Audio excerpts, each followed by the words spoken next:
In this last part of the tutorial, we show how accurately fixing built-up letters is easy using SnapFix locators.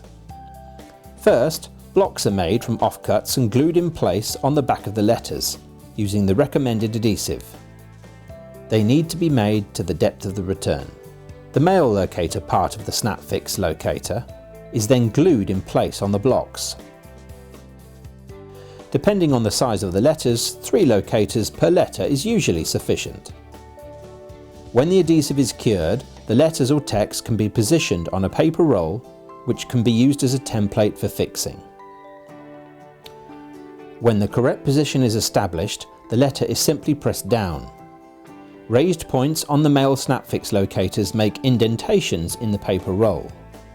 These indentations act as markers for the fixing positions of the female parts. It makes sense to mark these positions clearly on the paper with a pen.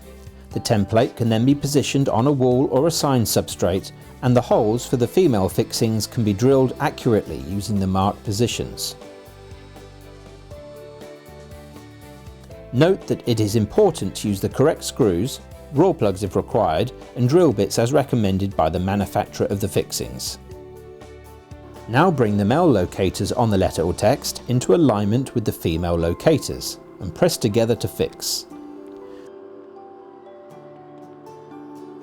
This now concludes the 3-part sign making tutorial. We hope that you have found it useful.